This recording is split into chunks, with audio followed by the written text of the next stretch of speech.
आज मैं पढ़ रही हूँ पाठ लक्ष्मी। उसके लेखक हैं गुरबचन सिंह। उस दिन लड़के ने तैश में आकर लक्ष्मी की पीठ पर 4 डंडे बरसा दिए थे। वह बड़ी भयभीत और घबराई थी। जो भी उसके पास जाता सिर हिलाकर उसे मारने की कोशिश करती थी। फिर उछलती कूदती गले की रस्सी तोड़कर खूंटे से आज़ाद होने का प्रयास करती। करामत अली इधर 2-4 दिनों से अस्वस्थ था, लेकिन जब उसने यह सुना कि रहमान ने गाय की पीठ पर डंडे बरसाए हैं तो उससे रहा नहीं गया। वह किसी प्रकार चारपाई से उठकर धीरे धीरे चलकर बढ़ान में आया। आगे बढ़कर उसके माथे पर हाथ फेरा, पुचकारा और होले से उसकी पीठ पर हाथ फेरा। लक्ष्मी के शरीर में एक सिरहन सी दौड़ गई। ओ कमबख्त ने कितनी बेदर्दी से पीटा है। उसकी बीवी रमजानी बोली, लो चोट की जगह पर यह रोगन लगा दो, बेचारी को आराम मिलेगा। करामत अली ने गुस्से में बोला, क्या अच्छा हो अगर इसी लाठी से तुम्हारे रहमान की 2 हाथ तोड़ दिए जाएं? कहीं इस तरह पीटा जाता है? रमजानी बोली, लक्ष्मी ने आज भी दूध नहीं दिया तो उसकी सज़ा इसे लाठियों से दी गई। रहमान से गलती हो गई, इसे वह कबूलता है। रमजानी कुछ क्षण खड़ी रही, फिर वहाँ से हटती हुई बोली, देखो अपना ख्याल रखो, पाँव इधर उधर गया तो कमर सिकवाते रहोगे। करामत अली ने फिर प्यार से लक्ष्मी की पीठ सहलाई, मुँह ही मुँह से बड़बड़ाता, माफ़ कर लक्ष्मी, रहमान बड़ा मूर्ख है, उम्र के साथ भी बुढ़ा गई है। डेयरी फार्म के डॉक्टर ने तो पिछली बार ही कह दिया था यह तेरा आखिरी बरस है। लक्ष्मी शांत खड़ी रही, अपने जख्मों पर तेल लगवाती रही। वह करामत अली के मित्र ज्ञान सिंह की निशानी थी। ज्ञान सिंह और करामत अली एक दूसरे के पड़ोसी तो थे ही, वे कारखाने में भी एक ही विभाग में काम करते थे। प्राय एक साथ ड्यूटी पर जाते थे और एक साथ ही घर लौटते थे। ज्ञान सिंह को मवेशी पालने का बहुत शौक था। प्राय उसके घर के दरवाजे पर भैंस या गाय बंधी रहती। 3 बरस पहले उसे एक जर्सी गाय खरीदी थी। उसका नाम उसने लक्ष्मी रखा था। अधेड़ उम्र की लक्ष्मी इतना दूध दे देती थी कि उसके घर की ज़रूरत पूरी हो जाने के बाद भी बाकी दूध गली के कुछ घरों में चला जाता। दूध बेचना ज्ञान सिंह का धंधा नहीं था, केवल गाय को चारा और दर्रा आदि के लिए वह कुछ पैसे जुटा लेता था। नौकरी से अवकाश के बाद ज्ञान सिंह को कंपनी का वह मकान खाली करना था।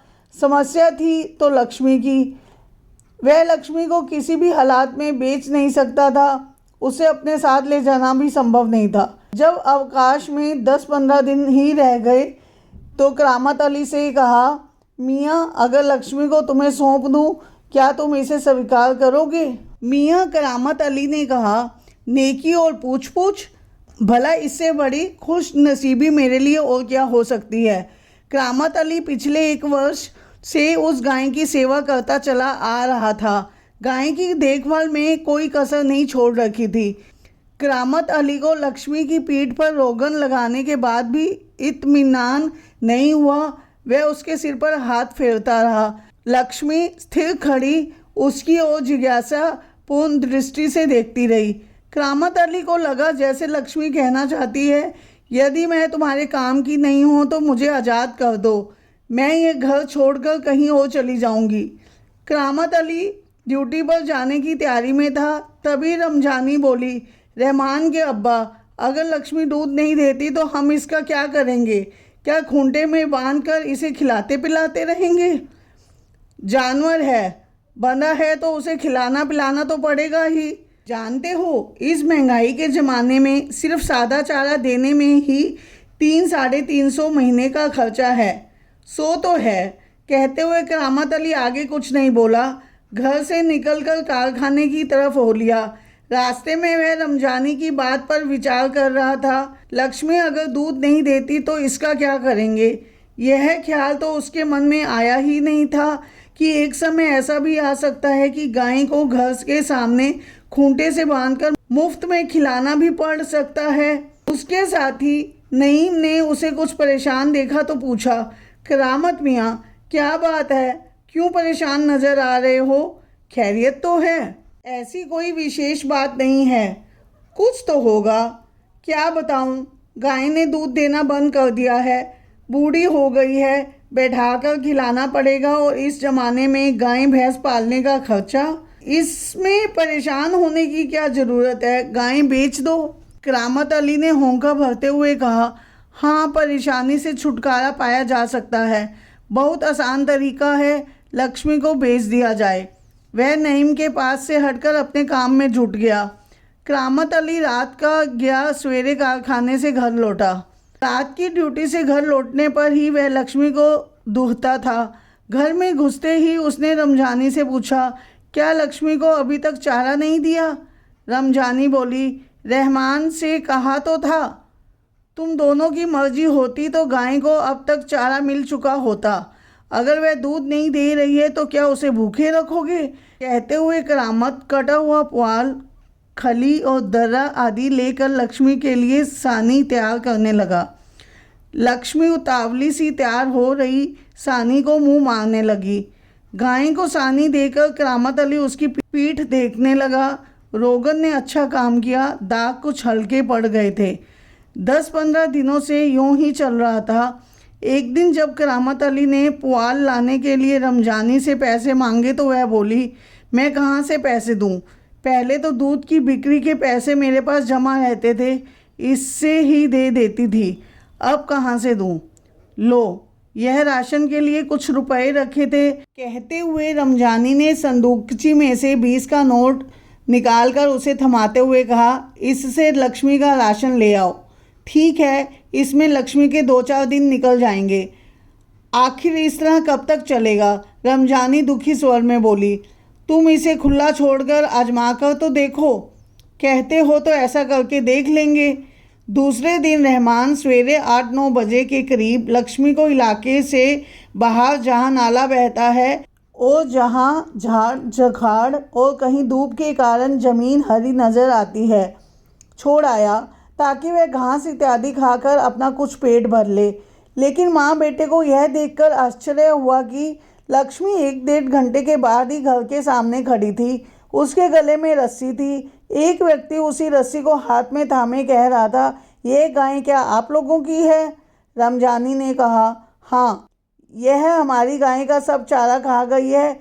इसे आप लोग बांध कर रखें, नहीं तो कांजी हाउस में पहुंचा देंगे। रमजानी चुप खड़ी आंगतुक की बातें सुन रही थी। दोपहर बाद जब करामत अली ड्यूटी से लौटा और नहा धोकर कुछ नाश्ते के लिए बैठा तो रमजानी उससे बोली, मेरी मानो तो इसे बेच दो। फिर बेचने की बात करती हो? कौन खरीदेगा इस बुढ़िया को? रहमान कुछ कह तो रहा था, उसे कुछ लोग खरीद लेंगे। उससे किसी से कहा भी है, शाम को वह तुमसे मिलने भी आएगा। करामत अली सुनकर खामोश रह गया। उसे लग रहा था कि सब कुछ इसकी इच्छा के विरुद्ध जा रहा है, शायद जिस पर उसका कोई वश नहीं था। करामत अली यह अनुभव करते हुए कि लक्ष्मी की चिंता अब किसी को नहीं है, खामोश रहा। उठा और घर में जो सूखा चारा पड़ा था उसके सामने डाल दिया।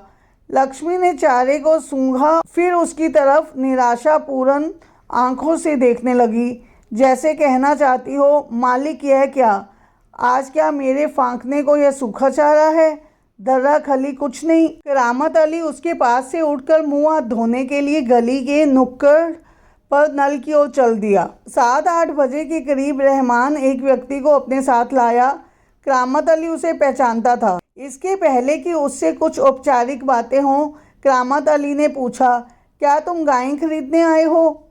उसने जवाब में कहा, हाँ, बूढ़ी गाय है, दूध ऊध नहीं देती। तो क्या हुआ? तुम इसे लेकर क्या करोगे? मैं कहीं और बेच दूंगा। यह तुम्हारा पुराना धंधा है, मैं जानता हूँ।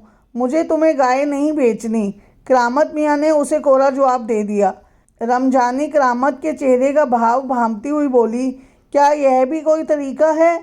आने वाले को खड़े खड़े धुतकार कर भगा दो। तुम जानती हो यह कौन है? करामत अली ने कटु स्वर में कहा, वह लक्ष्मी को ले जाकर वहाँ बेच आएगा जहाँ ये टुकड़े टुकड़े होकर बिक जाएगी। मेरे दोस्त ज्ञान सिंह को इसका पता चल गया तो वह मेरे बारे में क्या सोचेगा? उस दिन करामत अली बिना कुछ खाए पिए रात को बिना बिस्तर की चारपाई पर पड़ा रहा। नींद उसकी आंखों में कोसों दूर थी। रात काफ़ी निकल चुकी थी। सवेरे देर तक वह लेटा ही रह गया।